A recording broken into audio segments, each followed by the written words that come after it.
no tiene la comprensión necesaria de los estados afectivos que nosotros proyectamos o que nosotros verbalizamos. Por ejemplo, nosotros nos podemos sentir muy mal por algún acontecimiento que consideremos trágico, o nos podemos sentir muy bien por algún acontecimiento que, por muy pequeño que sea, nos generó una satisfacción. Por ejemplo, al terminar una clase, pues yo me siento muy bien. Al atender a un paciente y obtener una respuesta adecuada, me siento muy bien. Son pequeñas emociones del día a día que me muestran pues una ligera victoria personal. Te doy un detalle. Entonces, esta cualidad no la tiene el psicópata. Alegrarse, por ejemplo, porque encontraste los zapatos que querías, o enojarte porque no encontraste el trabajo, o sentir tristeza porque te rechazaron del trabajo, son emociones que no siente el psicópata. Las emociones del psicópata están dentro de los confines de su propio dolor y de su propio placer. Esta gama que nosotros estamos hablando, tristeza, melancolía, no la tiene el psicópata, ¿ok? ¿Qué pasa con el psicópata y la afasia? Hablamos hace ratito que la afasia, muchos especialistas han dicho que el psicópata, lo que pasa con el psicópata es que tiene algún daño a nivel de la comprensión del lenguaje y se le ha interpretado como una persona con este trastorno, con el trastorno afasia. El afásico no entiende las palabras, ¿ok? Hay un libro que se llama El hombre que confundió a su esposa con un sombrero. Este libro nos explica de alguna forma la importancia de las personas que sufren este trastorno, ¿no?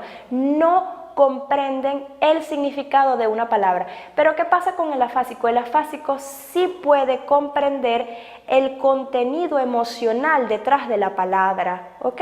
Cada uno de nosotros tiene gestos particulares, gestos que nos reconocen ante los demás, gestos que nos individualizan, que nos diferencian entre los demás.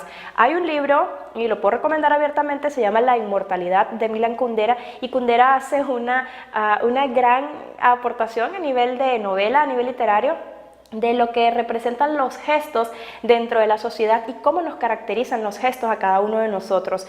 Entonces, el afásico tiene la habilidad de reconocer una emoción detrás de una palabra. El movimiento de las manos, el movimiento de los ojos, las ligeras expresiones de los labios, de la nariz, de la postura corporal. Entonces, sí hay un desarrollo emocional, no a partir de la palabra, sino a partir de los gestos y de la espontaneidad que se da cuando se establece una comunicación. Entonces, el afásico sí comprende el contenido del cuerpo, el contenido de los gestos, no la palabra. ¿Qué pasa con el psicópata? Y totalmente lo contrario. El psicópata comprende lo que se le dice, comprende la palabra, comprende lo que es la esposa, lo que es el sombrero y comprende lo que es la silla, ¿ok? Establece conceptos, en eso no hay problema. Pero es incapaz el psicópata de comprender plenamente el significado personal de lo que está oyendo, ¿ok? Ahora, nosotros como especialistas, psicólogos, trabajadores sociales, criminólogos, ¿cómo podemos evaluar al psicópata cuando se nos siente enfrente? Michael Connelly hizo un breve poema, una obra literaria, y en ella habló de la mirada, ¿ok? De la mirada no del psicópata, sino de la mirada de este tipo de personalidades. Y dice que la mirada del psicópata es fría, es vacía, ¿ok?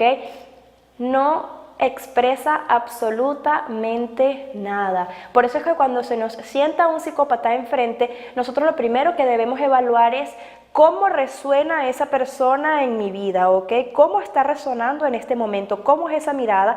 ¿Cómo son la elaboración de estas palabras? El psicópata conoce lo que es el bien y conoce lo que es el mal. No se ponen ansiosos, no muestran ansiedad ante lo que cualquiera de nosotros presenta ansiedad. Él pues totalmente nublado, totalmente normal, ¿ok? Manifiesta una gran satisfacción por lo que hace y por lo que obtiene. El psicópata tiene una gran habilidad para hacerse pasar por loco, por psicótico, por esquizofrénico, para obtener condenas menores dentro de los juzgados, dentro de los juicios. Se le hace difícil engañar a los peritos forenses, se le hace difícil engañar a los médicos especialistas en este campo, pero en muchas oportunidades lo logran. Y dentro de toda la gama psicopatológica delictiva, podemos encontrar que es el psicópata quien finge o quien puede fingir una enfermedad mental. Existen 3 formas de engañar que utiliza el psicópata según Garrido Genovés. Primero que nada, da de sí una imagen no plausible, ¿ok? Empleando expresiones que no se corresponden a la conducta habitual del sujeto. Segundo, niega la responsabilidad completamente en el delito que se le imputa.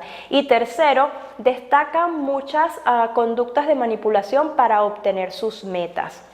Continuando con las emociones del psicópata, debemos estudiar, cuando estamos frente a un psicópata, debemos aprender a estudiar las emociones de los psicópatas y no sus sentimientos. ¿Por qué no podemos estudiar sus sentimientos? Básicamente porque el psicópata es un maestro en el momento de fingir emociones que no posee.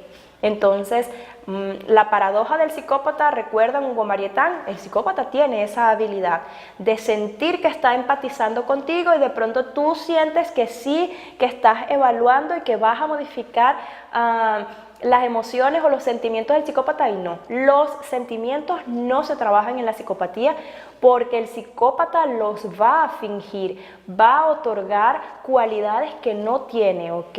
Porque es su trabajo principal, demostrar que está sintiendo cosas que no siente. Entonces, ¿qué es lo que nosotros vamos a trabajar con el psicópata si no podemos trabajar sus sentimientos? Las emociones, lo que él expresa por fuera, ¿ok?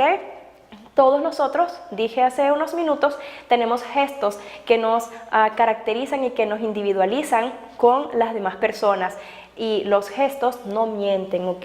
Lo dice la programación neurolingüística. Nosotros podemos establecer, no diagnósticos, pero sí características muy particulares a partir de los gestos y a partir de la postura y a partir de las palabras, una levantada de cejas, una medio sonrisa, el movimiento de las manos, morderse los labios, sudar, tomarse el cabello. Son muchas las características que nos ofrece la programación neurolingüística para nosotros poder estudiar al psicópata. Incluso la estática del cuerpo nos da un mensaje. Entonces, al psicópata no se le trabajan los sentimientos. ¿Por qué? Porque los finge con gran facilidad. Al psicópata se le trabajan o se le evalúan las emociones.